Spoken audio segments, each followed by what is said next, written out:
right, it's 1:30. I'd like to call the meeting of the Traffic and Transportation Commission for 19 January 2024 to order. We'll start with roll call. Commissioner Barnell. Here. Commissioner Littlefield. Here. Commissioner Long. Here. Commissioner Hale. Here, sir. Commissioner Schuline is not available. Commissioner Wynn is not available. Go to Commissioner George. Yeah, and Commissioner Cornett. Here. Hello, ma'am. All right, then we go now to item 2, approval of the minutes of the Traffic and Transportation Commission meeting for December 18th, 2023. Do we have a motion? Motion to approve. Motion from Commissioner Hale. Do we have a second? Second. Okay, we have a second from Commissioner Long. Any discussion? Okay, motion to approve from Commissioner Hale, seconded by Commissioner Long, and our computer system is running slow. You might have seen when you logged in. All right, we're gonna wait here to see what happens. Oh, there we go, it's starting. It's thinking. Hale and Long, here we go, and your votes.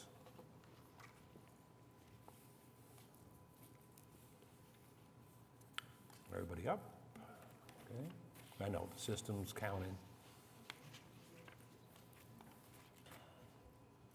There we go. 4 in favor, 1 abstained. 2, we need a couple more. Yeah, no, we have a couple more coming.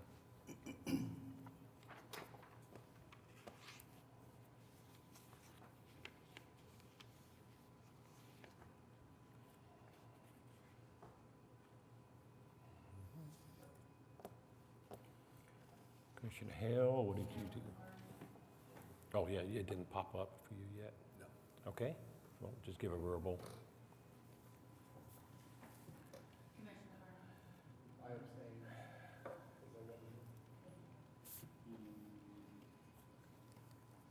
Commissioner Long.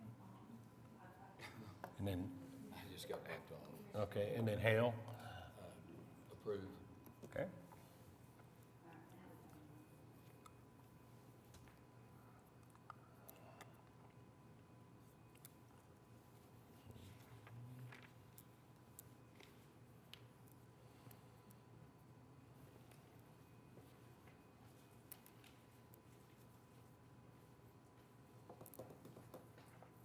There we go.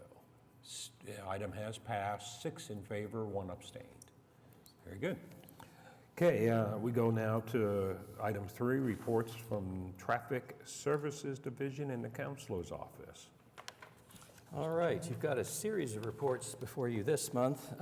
We have our standing report on commission-approved traffic signals awaiting public funding. There have been no change in status on any of those in the past couple of reports.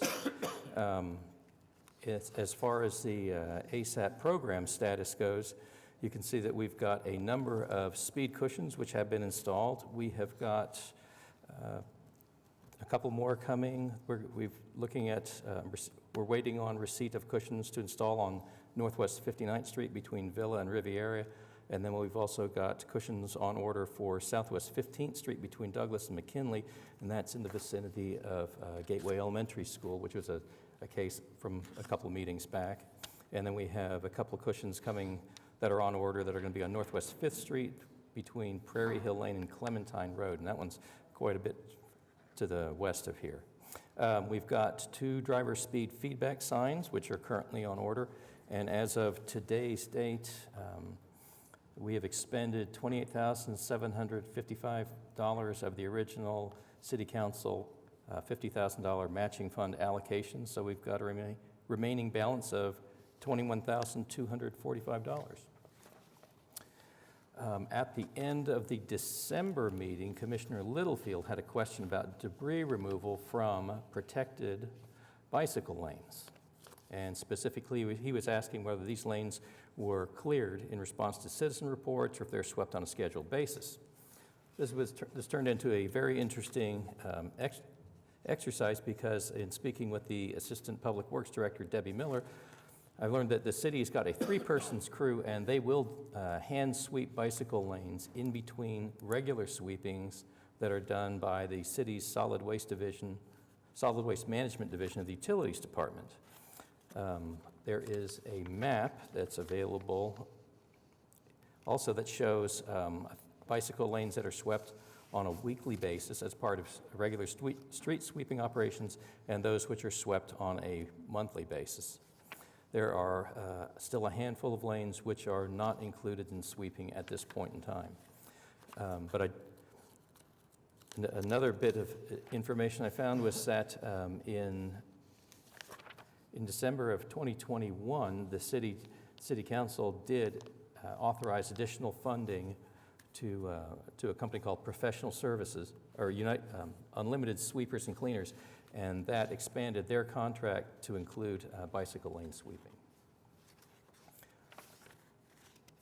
And then finally, I've got a report for you on, I believe that's just the administrative stops or administrative yield signs that we take care of pretty much on a monthly basis. And if you've got any other questions on any of the reports, I'd be happy to discuss them with you. No, very good. Wasn't aware that sweeping the streets was such an organized thing, and it was being handled, and then they hit the bike lanes even before Rob was able to think about it.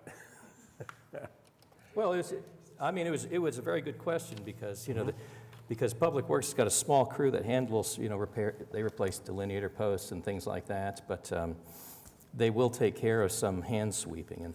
But as the city gets more bicycle lanes installed, sweeping operations are going to become basically a bigger part in I'm sure there'll be additional costs in the future for the city to have, its contractors that take care of street sweeping pick up bicycle lanes. Very good. Thank you for taking the time. You're very welcome. Okay, Counselor's office, do you have anything, ma'am? Nope. All right, thank you. I'm going to ask the captain, as you all know, he's new to us, about 6 months or so, and they assigned him to us because he's traffic. They opened up a new section, if you want to call it, in the local law enforcement, and he's in charge of that. And so they said, well, great, you're in charge of traffic, go to the traffic meeting. But if you noticed on the city's Facebook page, there's been at least 2 that I've seen where some of his people are out there doing some work and the city has reported on it. So I thought it'd be great to just have the captain address us with what is it, why was that started, and what do they do, and is it working? Or what would be the thing to say that it would work in the future? So, Captain?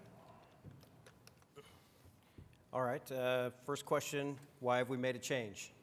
I think, number one, it's probably an innovative spirit from Chief Gorley. He's always looking to make a change and make things better. If you look at the resident survey, which drives a lot of how we do business, traffic enforcement has always been a high item for opportunity. And so the police department is responding to that. And we're going to try and direct traffic enforcement to a data responsive approach. In the past, we've been more reactive to certain complaints or resident concerns as they come to us. But I believe that the police department can look at the data, the collision data, how many of those are fatalities, how many of those are injuries, how many of them are accidents, and that don't involve injuries, and then also look at causation. Is it turning movements? How many times is speed involved? Is occupant restraints a significant contributing factor? And instead of just responding to what an individual person might anecdotally think is a traffic problem, we can look at the number of accidents and the causations and then send our enforcement arm, the motors officers, to those locations and specifically address turning movements. And we can tell them, hey, this location has a high incidence of accidents resulting from turning movement mistakes. This is just a small part of our overall change that we've made. Number one, the PIO's office has done a great job of putting this information out, and I think it is really a benefit to them. I really am glad that we're getting some public education happening from it. So we want to do education, enforcement, and evaluation. A little bit, I think me being here and hearing the concerns of this traffic commission helped me in the evaluation part of it. And I want to help other departments use our information and what we're doing to enforce, to make traffic safer for everybody. I'm fully signed on to the Vision Zero initiative that we're trying to get no collisions. So that leads me to the next question you had is how will we know this is working and what are we looking for as a goal? I really think that if we can demonstrate that collisions reduce because of these initiatives, then I'll call that a win. It may take some time and we're going to evaluate the data. We've actually made some investments into how we're going to look at the data and personnel that are going to be looking at that data and helping the police department direct their activities. So that's it in a nutshell. Sorry I went a little long. I'm very excited about it, so we're just going to keep pushing forward. If there's any suggestions you have, please let me know. We've actually called it, it's a new unit called the Traffic Safety Unit, so it's a reorganization. Thank you. Well, and why don't you give one example of data showed a problem, you analyzed it, and you came up with a plan, and then your people went out and did a plan. Do you have one site or an example? I do. Yeah, the very first one that we did, we chose Northwest Expressway. No question, high volume of accidents there. And when we take motorcycles out there, we have an opportunity working as a team to enforce certain regulations that you can't very well enforce as a single person.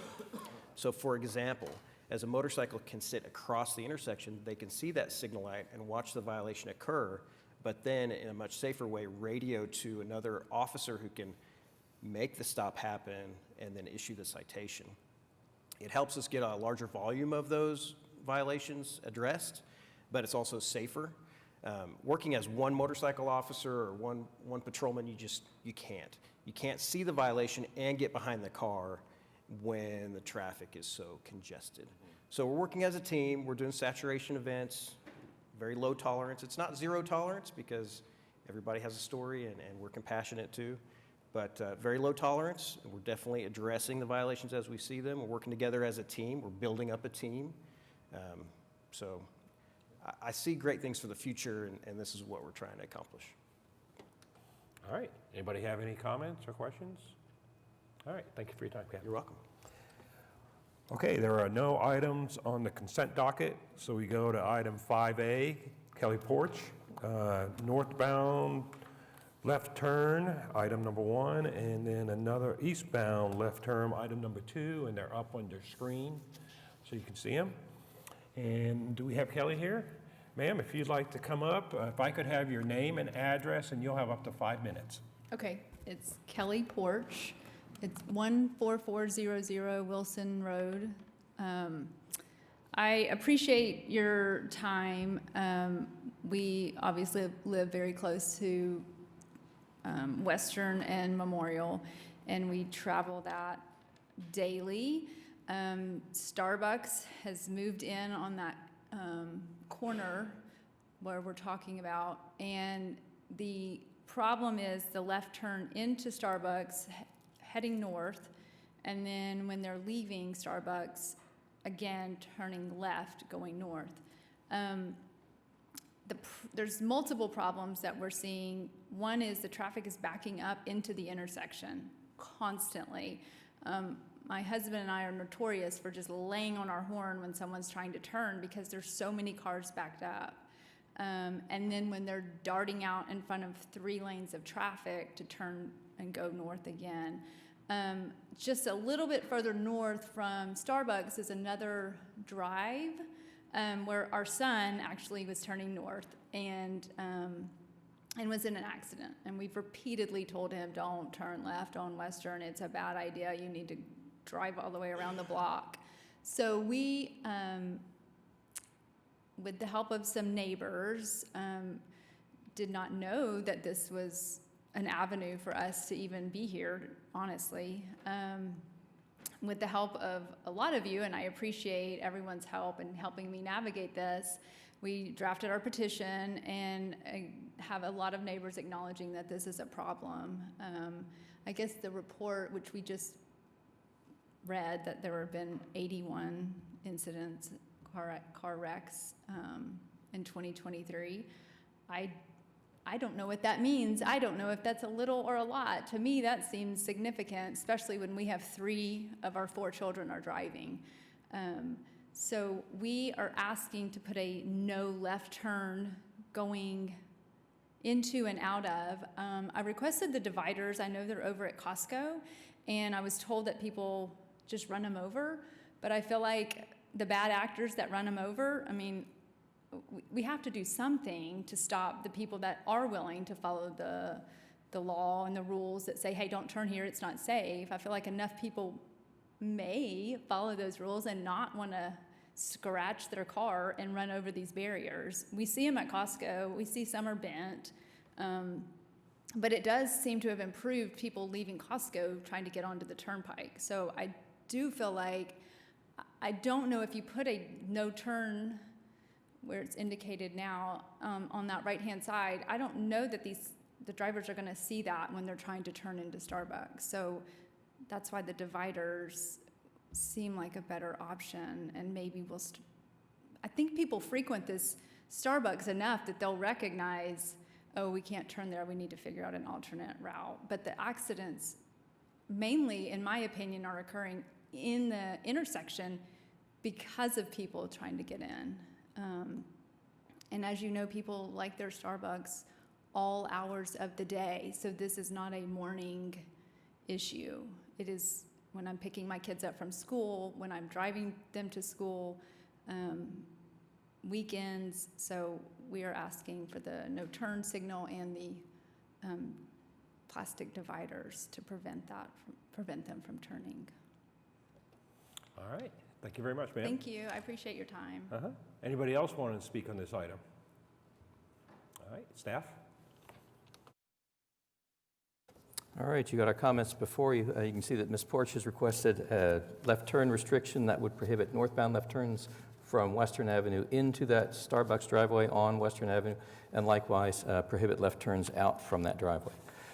With respect to collision information, with assistance from our police department's partners, they have provided us information that from January 1st of 2023 through December 5th, they received 81 calls reporting crashes, and from those 81 calls, 51 crash reports were filed. And this was in the immediate vicinity of the Western Memorial intersection. Of the 51 reports, there were 7 that were tied to the Starbucks driveway that's on Memorial Road itself. Later in the report, you'll see that there's kind of a breakdown on page 4 discussing the types of accidents.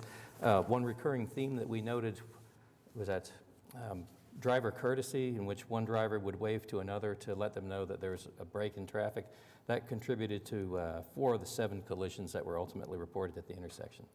Of the 7 that occurred, 5 of them were from northbound vehicles that were on Western turning in, and the remaining 2 were for exiting vehicles making left turns out of the Starbucks driveway. One thing that we did note when we conducted our site investigation is that for drivers that are exiting the Starbucks driveway, the view to the south towards Memorial Road is often obstructed. Memorial Road is higher than this driveway, and it also drops off. It becomes lower on the south side of or Western becomes lower on the south side of Memorial Road, and that kind of reduces an exiting driver's view of northbound or approaching traffic. As a matter of fact, on the image that's up on the screen right now, the lower image shows a view of Western Avenue from a driver's perspective, looking to the south on Western Avenue, and you can see that there's a waste management collection vehicle and an SUV in the left turn lane. And if you look carefully, that's the opportunity you have to see an approaching northbound vehicle on Western Avenue. Aside from that, like I said, there were 51 calls for service in this vicinity. 7 were related to the intersection. 5 are related to left turns in from Memorial Road, and 2 are related to left turns out. And action on the item will be at the discretion of the commission. I'm happy to answer any other questions you might have relative to the application. All right, thank you very much. Do we have a motion concerning 5A? I'd like to move for approval. Okay, we have a motion to approve from Commissioner Cornett. Do we have a second? Second. Second by Commissioner Hale. Do we have any discussion? I have some questions. Yes, sir. She mentioned, I'll turn on my mic. She mentioned putting up the post, the linear post. Is that something we actually do? She's talking about the Costco, I think the Turnpike Authority probably put those up. So is that something we would even entertain? While it is an option to put up delineator posts, our long-term experience with them, especially in a situation like this where they would have to be set up along the center line, is that they will probably not survive very long, and they will become a maintenance issue for us. One thing that, and the reason why we can speak to that is because in the past we used to have pedestrian warning signs on Broadway Avenue, and they were put up there to, they were set up on the center line. They were there to warn drivers that there was a fair amount of pedestrian activity crossing Broadway, and those signs were continuously hit to the point where it was just no longer economically feasible to keep replacing them. So in the case of the Costco driveway, those were put up, and the intent there was to prohibit the most courageous drivers from trying to make a dash straight across Memorial Road and to try and get onto a turnpike on-ramp. Those have had fairly good survivability. The ones that would be on Western Avenue here, they would probably become a chronic maintenance issue for us. And the delineator posts by themselves are not a turn restriction. The only thing that makes a turn restriction enforceable is by this commission authorizing the restriction and us posting signs. In addition, if we were just to post signs for like the northbound left turn restriction, we would probably post something adjacent to the driveway that would also face drivers that say they did not see the sign on their right that indicated there's a no left turn. We'd probably post something additional next to the driveway that would remind them that they can't make the left turn in at that point. And then I've also seen right on the road, no left turn. I've seen that at different places. That would probably work in a condition where you've got pretty regular free flow traffic, but in the vicinity of the Western Memorial intersection, it's fairly congested, and that would be tough for a lot of drivers to see. Okay. And besides that, in conditions where the pavement is wet or there's snow or something like that on the ground, signs are actually a better alternative because they are not subject to being occluded by someone sitting over them or being worn out. Right, so if this was approved, you put the signage up, and like you said, you would modify with maybe some in the left lane so they see it on the left side. And then after months, if there was nobody following that rule, we would, of course, send out law enforcement to help modify their actions. But then eventually, the applicant would see that after 6 months or a year and say, this isn't working. She could call you up and say, hey, we need some help, or something of that nature. Something more than just signage. We could explore other options at that point in time. Right. That's all I'm saying, ma'am, is if after time you see that the signage itself is not working, you've seen some bikes out there helping, but it's still not working, then you would get a hold of the city and say, okay, we might need some other option. Okay. Good, thank you. Okay, anybody else on 5A? Okay, we have a motion to... I just had Yes, a sir. quick question of staff. Was there any feedback from Starbucks themselves, since it's kind of, putting a small damper, probably not really any at all in the long term, but, restricting their business somewhat? There is on page 11 of your report, there's a drawing that shows how access to that particular store will change. Their access on Memorial Road is a right in, right out, because Memorial Road is westbound one way because of it acts as a frontage road around the Kilpatrick Turnpike. I did contact and speak with the store manager for the Starbucks. They were advised that this item was going to be heard today, and I also, when I stopped in there to speak to her, she was not in, so I've only spoken to her over the phone. I did pick up a business card for the district manager, and so I did, and that had an email address. So I've contacted the district manager for this Starbucks area and the store manager. So they're both aware that this meeting was being held today to discuss, a requested access change. All right, any other talk on 5A? Okay, we have a motion to approve from Commissioner Cornett, seconded by Commissioner Hale, and ready to vote.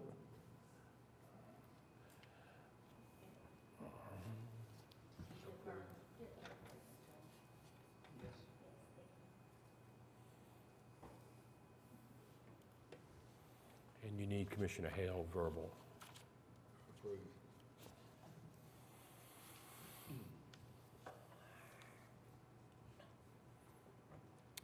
Okay, item has approved with all 7 in favor. All right, thank you, ma'am. I'd like to move item 5C up next because it deals with left turn. So if everybody's okay with that, we'll move up and go to now item 5C.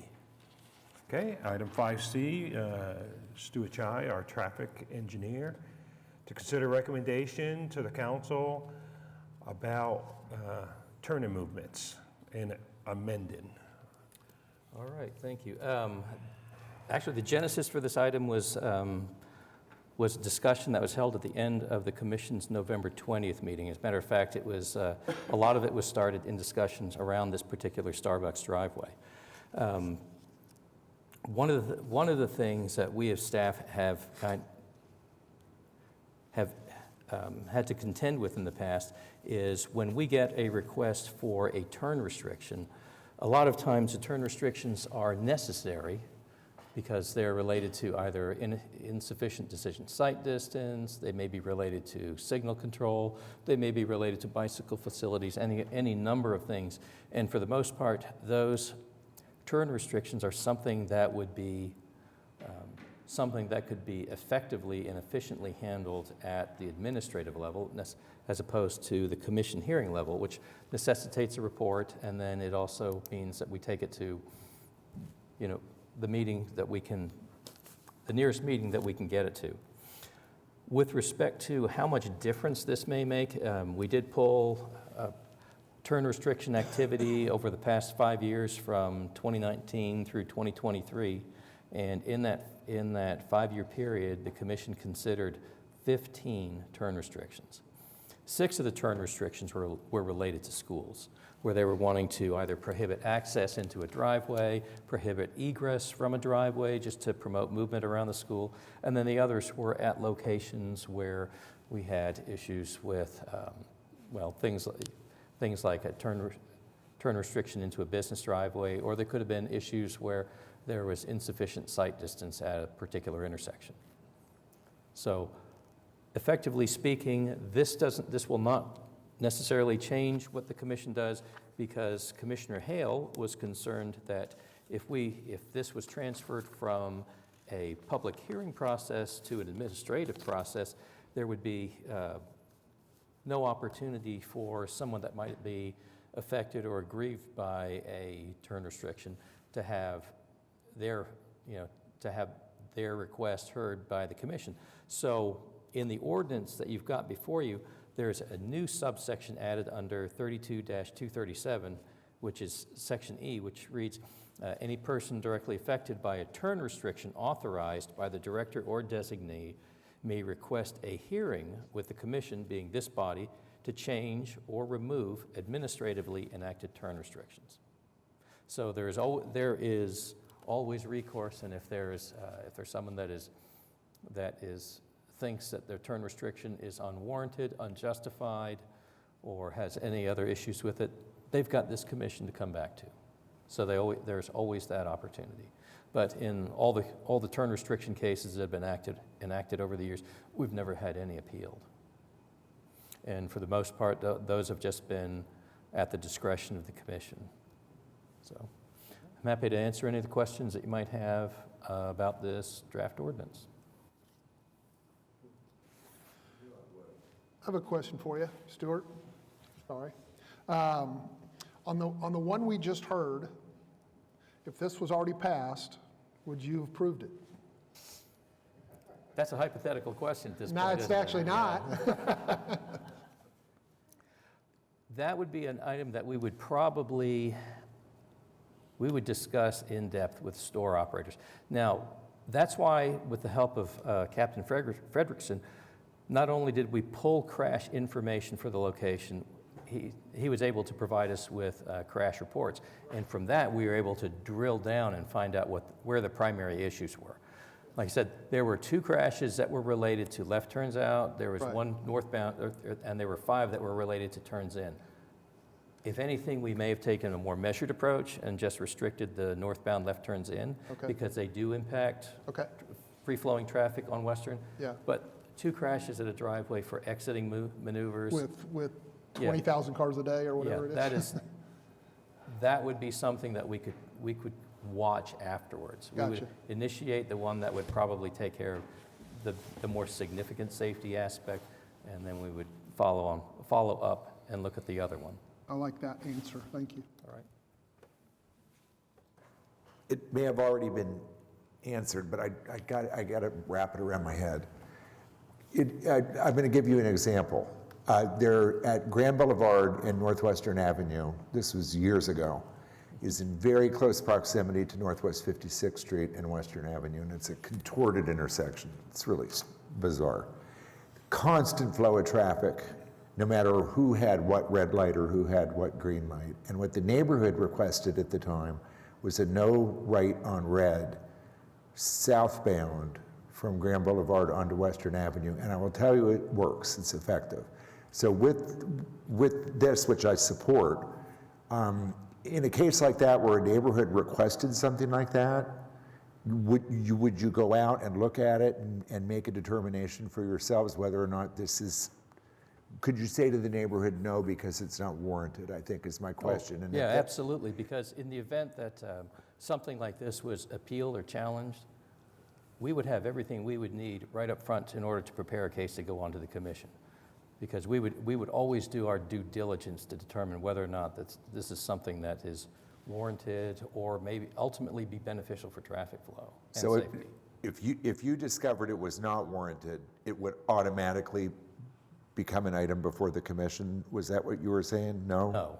No. How would the neighborhood go about pursuing that? Well, if they were,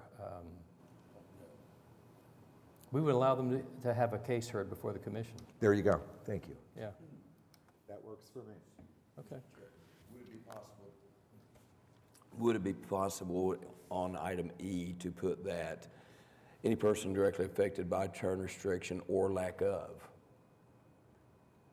Because if I'd call you and say, hey, this is really a problem, like on Grand Boulevard and Northwestern, and you say, we're just not going to mess with it, they need to know that they do have the right of appeal, whether it's in favor of or it's denied.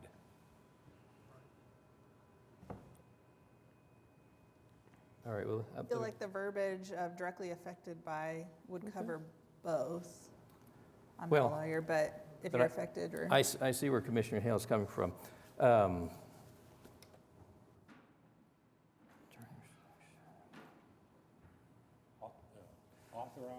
Authorized or not authorized? Well, it could be, the term authorized could be, think about this, any person directly affected by a turn restriction decision, There you go. There you go. I'm going which with would that. be which would be for it or not for it. Right.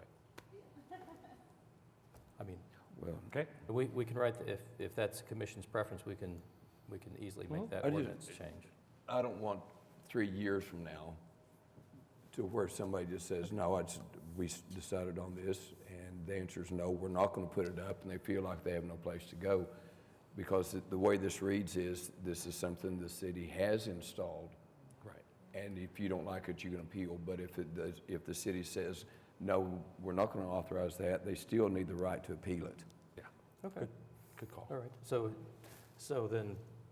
I would suppose at this point in time, if the commission wanted to press on with this particular ordinance change, they would be looking at making an amendment to Part E, which would replace the word authorized with the word decision. So it'd read, any person directly affected by a term restriction decision by the director or designee may request a hearing with the commission.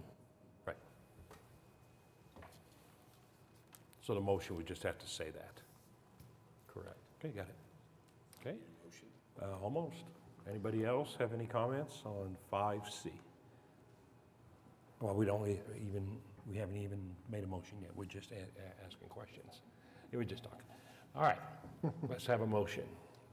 Mr. Chairman, I'd like to make a motion to approve with the changes to item E to designate that it is any decision made by the director or designee instead of the current wording. Okay, do we have a second? I'd like to second. Second by Commissioner Cornett. All right, any discussion? Okay. Are we good on the motion, ma'am? Okay.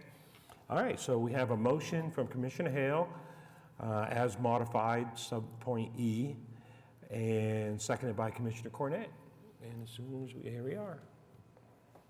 We're ready to rock. I approve. And approve. All right, item is approved with all 7 in favor. Okay, now we go back to item 5B, again, Stu and Chai, traffic engineer, talking about parking, angle parking is the item. We'll wait till it comes up on the screen. Here it comes. There's the item on the screen that we're talking about. And staff? All right. All right. The commission last saw the draft of the actual physical standards for on-street angle parking at its meeting January 22nd of 2021. The commission was satisfied with the basic standards that were set for the physical characteristics for angle and parallel on-street parking. Since that time, we've working with our partners over at Embark and per the direction of the Public Works Director. What has changed, the only thing that's really changed between 2021 and today is that there are now some additional amendments in the draft ordinance which will describe conditions when on-street angle parking and parallel parking can and cannot be allowed. Because it was determined that it is one thing to set a standard for it, but it was also necessary as part of the ordinance to set guidelines when angle parking should and should not be allowed. So what I'm going to do is I'm just going to run through this ordinance briefly with you and then hopefully answer any questions you might have. So with respect to the on-street angle parking in the amendments to Chapter 32, there are 3 amendments proposed to Section 32-296. The first one adds Juneteenth to the list of holidays. The reason why that's being done is because parking restrictions, and in particular metered parking, is not enforced on city-recognized holidays. And with Juneteenth being added to the city's calendar of recognized holidays by the City Council, it was appropriate to add that date in. The second amendment we have adds a definition for maneuvering depth, which was described in detail when we first presented this item back in January of 2021. And the third amendment was written in conjunction with our transportation partners over at Embark.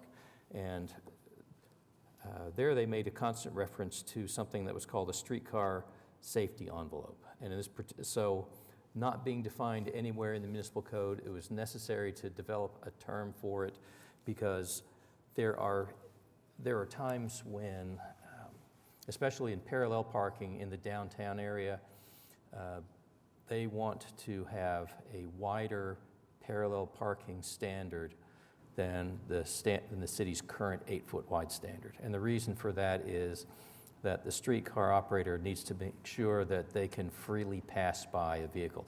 And a lot of times, even when we presented this back in 2021, we had pictures in that particular staff report that would show like a Wells Fargo armored car that was working in the downtown area, but because it was such a wide vehicle and it couldn't entirely fit in the space, it actually parked with two wheels up on the curb and on the sidewalk. So in recognition of conditions like that, that is why Embark was very interested in having parallel parking spaces, well, future parallel parking spaces in the downtown area adjacent to the streetcar tracks themselves go from an 8-foot wide standard to an 11-foot. So in section 32303, we've got the minimum standards for the width, the angles, and the perpendicular depths for on-street angle parking spaces. And we also set the conditions under which angle parking could be allowed. Those will appear in subsections C, D, and E in section 32303. So just to summarize, as far as angle parking, we've currently, as structured, the ordinance will read, angle parking shall not be permitted on a public roadway when any of the following conditions exist. So the regulatory speed limit is greater than 35 miles an hour. So any road that's posted 40 or higher won't be eligible for an angle park. That does not, currently we don't have any angle parking on streets where this is an issue. It won't be allowed when the average daily traffic volume is equal to or greater than 15,000 vehicles per day. That would be a substantially busy road and probably not one on which angle parking would do well. And we won't allow, and the way the ordinance will be written, it won't be allowed on roadways that are classified or otherwise functions as highways, or expressways, frontage roads, or service roads. So, if the commission was to receive a request for angle parking on a roadway such as the Northwest Expressway, it wouldn't go any further than the request phase. It wouldn't, because the roadway, the speed limit would be too high, the ADT would be too high, and the roadway's classification would be incompatible with our standards.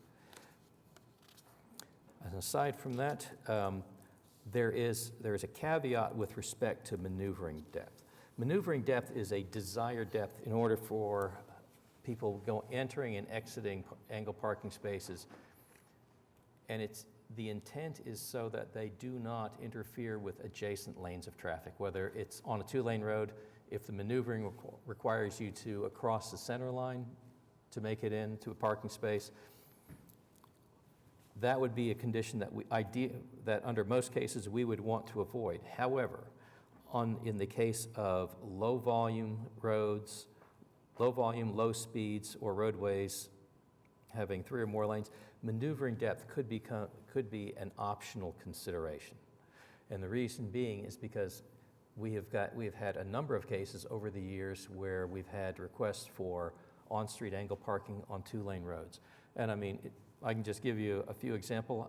There's on Northwest 67th and 68th Street over in the Chesapeake campus area.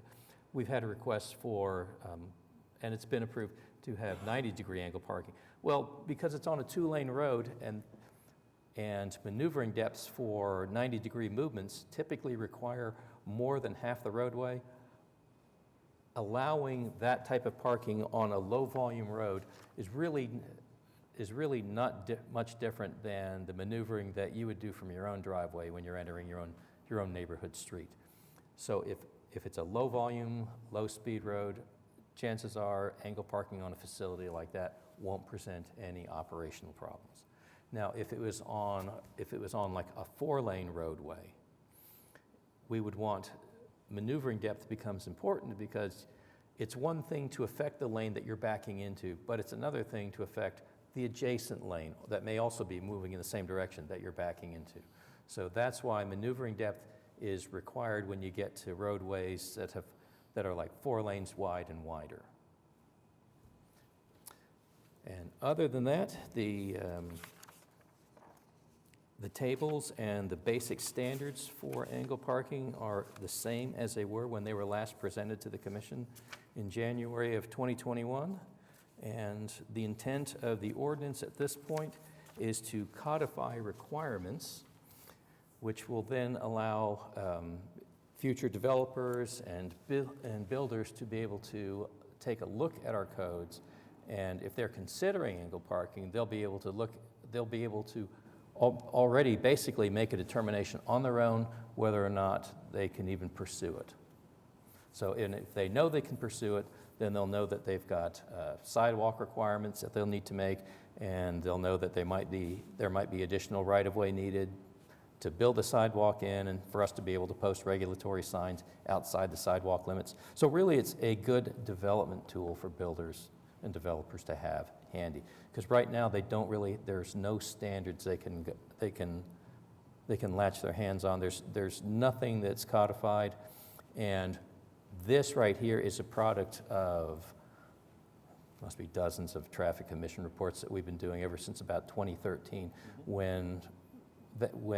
that's when the real interest in getting on-street angle parking was really coming up. Prior to that, there was very little in the way of application of activity, but since 2013, it's become a lot more popular. And so this will allow others that are looking at it to know whether or not the roadways where they're looking at putting it in, if they've got enough room to do it, and if so, what the city's requirements are going to be on them to get it done. I'm happy to answer any questions you might have on the draft ordinance. Yes, sir. Excellent work. Do the maneuvering depths that you calculated and stall widths, I'm sure, accommodate reverse angle parking as well? Or would that be a different formula? They do not, because our experience with reverse angle parking is extremely limited. Matter of fact, aside from Northwest 39th Street, there are some spaces that I think have been constructed on Northeast 4th Street but have not been opened yet. Those are built to a Tulsa standard for reverse angle parking, in as much as instead of the spaces being 9 feet wide, they're going to be constructed so they are 11 feet wide. So we really don't have that experience yet. I can show you some information that might be helpful in that vein. On page 27 of the January 2021 report, overshot. There we go. We've got the lower image before you is a UPS truck. Now, granted, they reverse angle parked in what is a traditional head-in angle parking space, but you can see that there are differences between head-in angle parking and reverse angle parking, because for a delivery vehicle such as a truck like that, it's got a significantly greater rear bumper overhang. And right now, the way the codes are structured, with head-in angle parking, at minimum, a 5-foot wide sidewalk is required adjacent to across the head of the parking spaces. In the particular case of this vehicle right here, its bumper overhang is even wider than the minimum sidewalk we require. So now, granted, it happened to be in a location where there was still additional sidewalk back behind it, but in some cases there might be situations where sidewalks might be impassable, especially to people in mobility chairs or other such things. So standards for reverse angle parking would be different than for head-in parking. So as we move forward in the future, and let's say that there's a possibility that reverse angle parking becomes much more commonplace, it could always, an amendment could be added to this that at that time the study is made, and in those cases there are different maneuvering depths for reverse angle parking. Exactly, and there may be different sidewalk requirements. Okay, thank you very much. I had a quick question about the highway designation. Do we have very many state highways that are designated that are on lower speed streets? So I'm even thinking, is Britton Road considered?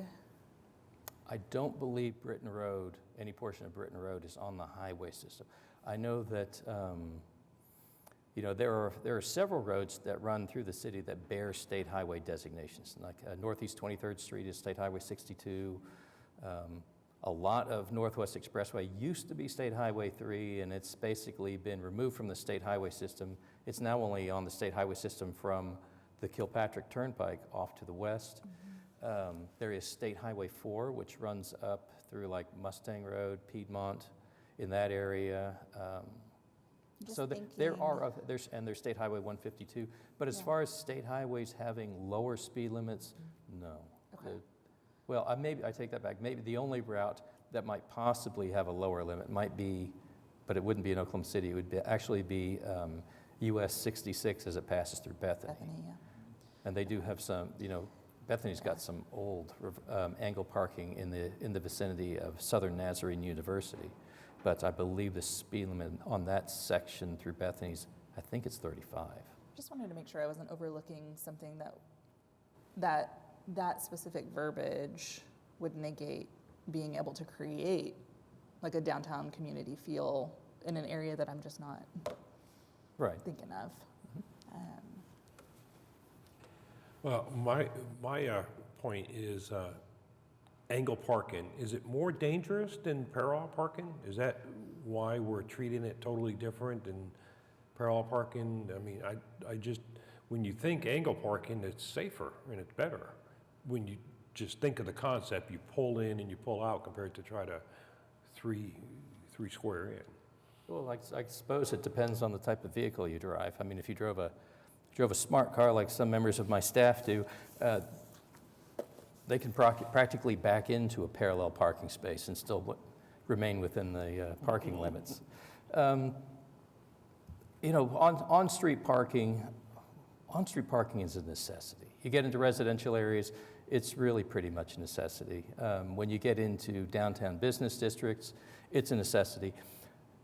The amount of land that you can dedicate towards angle parking becomes kind of, the amount of land that you can dedicate to parking dictates the type of parking that you can fit in. I mean, right now, sections of Broadway Avenue that used to have parallel parking on them, that's when Broadway was like a 4-lane roadway, maybe 5 lanes in places, and it allowed for parallel parking in locations. But changing over to angle parking has come at basically the expense of having to convert a travel lane for use for angle parking. So there's a trade-off. Well, there's a trade-off because of the land space, and That's can right. you physically do it? But if you had a choice, what's better, parallel or angle? Probably, I would say for most drivers, angle parking is probably an easier thing to do than parallel necessarily. From an efficiency standpoint, you can get more vehicles parked along the same length of curb if you park at an angle as opposed to if you park parallel. Okay. But for a traffic situation, a road, is it better to have angle parking or parallel for traffic flow?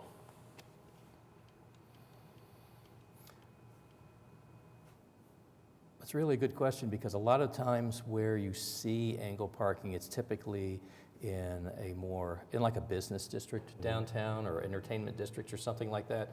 And so as far as the flow is not, I don't think, is affected that much by angle parking because a lot of times drivers in those areas, either they're finished with their business and they're leaving or they're arriving and they're probably looking for a parking space. Mm-hmm. So I would not think that the angle parking presents any particular issues in areas where parking is kind of at a premium or parking as close to your destination is important. I think most drivers are willing to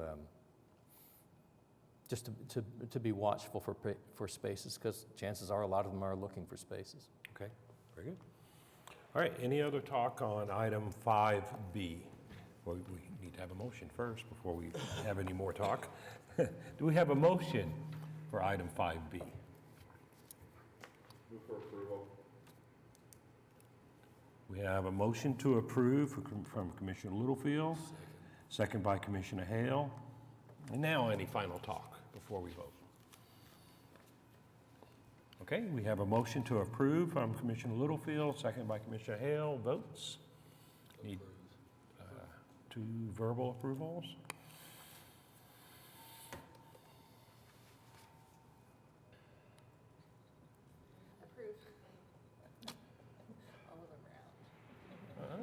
My words.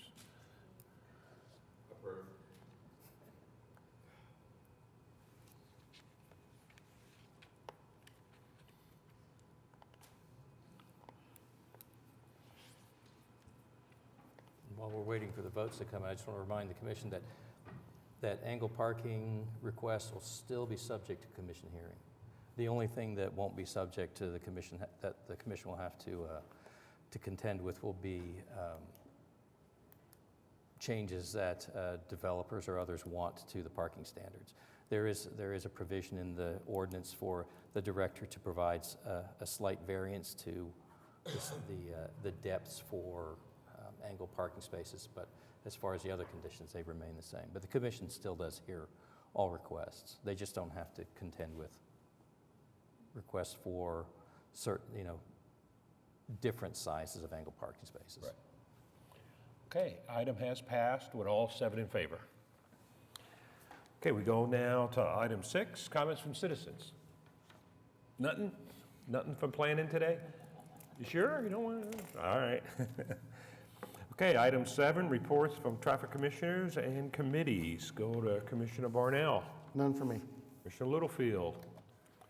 Unfortunately, I do. This is for our captain. There have been a small handful of citizens approach me about inoperable vehicles parked on neighborhood streets, or vehicles, operable or not, that sit on neighborhood streets for weeks and never move.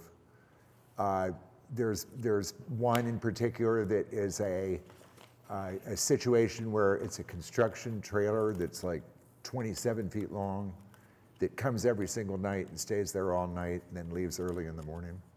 And the final one are some cases where there are commercial vehicles that the person that lives at the property owns, and they're bringing them home at night and they're parking them on the street.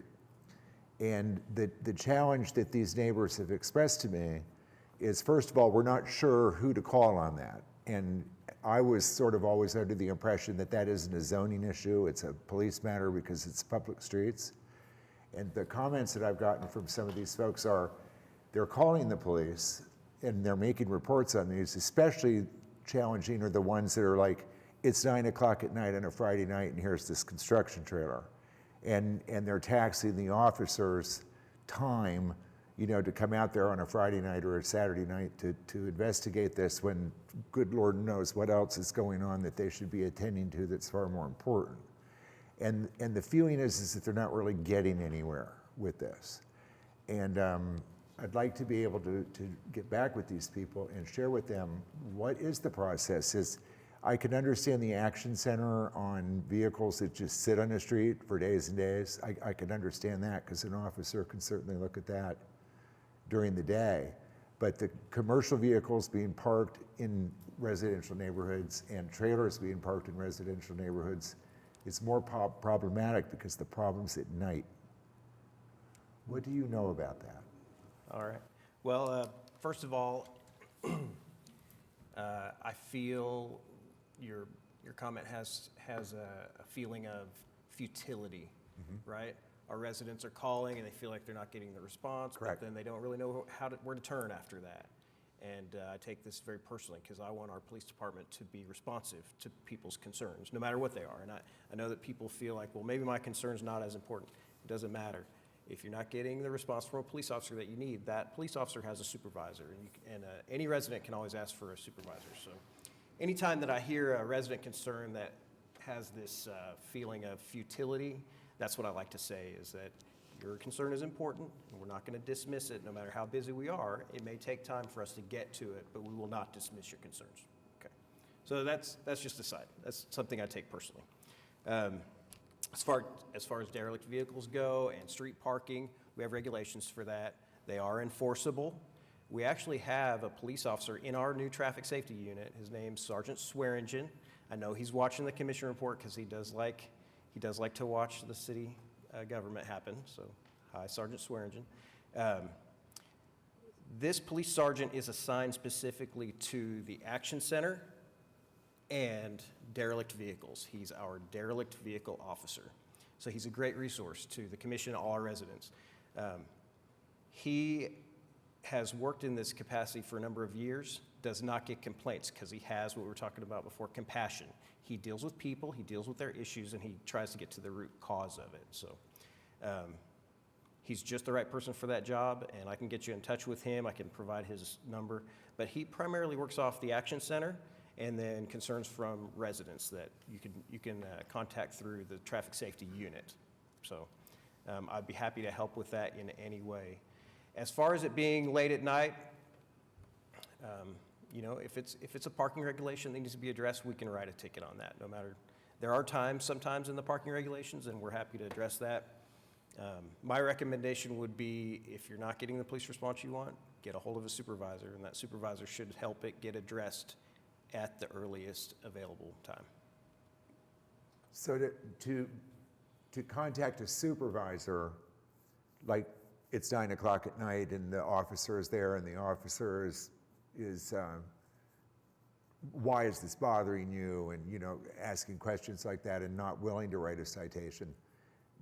Does the citizen, how does the citizen go about from that officer finding out who their supervisor is, or do they need to wait till the next day, or? No, not at all. It's super simple. If there's a police officer working, he or she is being supervised by a supervisor. So you just call 911 again and say, hey, I'm here, and this officer has not addressed my problem. I'd like to talk to a supervisor. That will probably get a phone call from the supervisor, but hopefully we want to mediate these things.